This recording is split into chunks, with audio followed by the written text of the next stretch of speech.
বউদের, মাতালদের জন্য ভাত বেড়ে সবসময় বসে থাকতে হবে অবশ্যই। হরতাল নম্বর 2, মাতাল মদ খেয়ে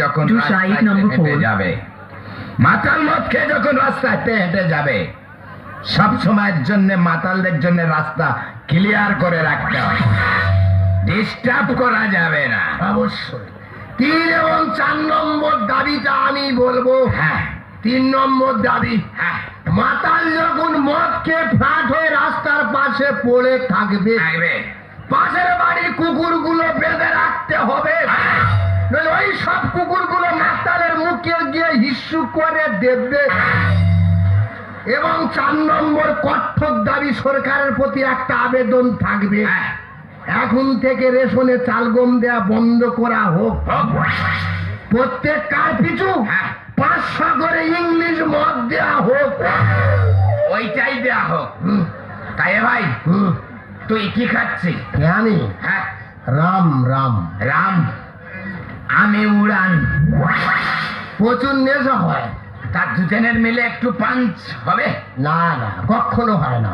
এটা হচ্ছে রাম, হ্যাঁ, এটা ঠাকুর, হ্যাঁ। উড়ান হচ্ছে কুকুর, হ্যাঁ। ঠাকুরে কুকুরে কোনোদিন পাঞ্চ হয় না। ডিজে বাপি, তা ভাই 201 নম্বর পোল। তোর ঠাকুর তোর কাছে থাক, আর আমার কুকুর আমার কাছে থাক।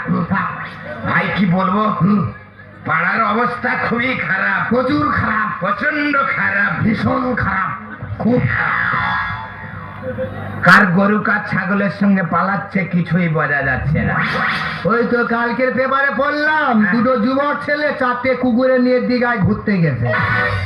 কি সাংঘাতিক ব্যাপার না, মানামানি নেই, তলে তলে আমরা কোথায় তলিয়ে যাচ্ছি। শুধু আমাদের বউগুলো ভালো বলে, হ্যাঁ, দুবাই এই থেকে বসে বসে মদ খেতে পারছি।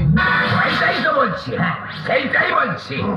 আমি নিজের কানে শুনে এলাম। তুই নিজের চোখে শুনেছি? নিজের চোখে শুনে এলাম। নিজের চোখে কি শুনলি? তোর বউ, আমাদের বউ, তুই নিজের চোখে শুনিস? হ্যাঁ, নিজের চোখে শুনে এলাম। তোর বউ, আমাদের বউ, তোর বউ সেই গোবিন্দ নিয়ে চলে গেছে।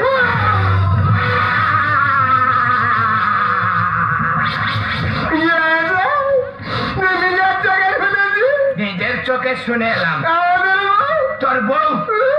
তোর বউ সেই গোবিন্দ নিয়ে চলে গেল। কোন গোবিন্দ? পোতার বেটা গোবিন্দ না ভোলার বেটা গোবিন্দ? সেটা ঠিক বলতে পারছি না।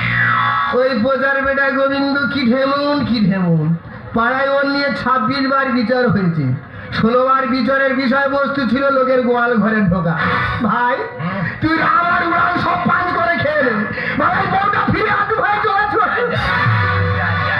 যা মদের নেশা ছাড়তে আমি পারবো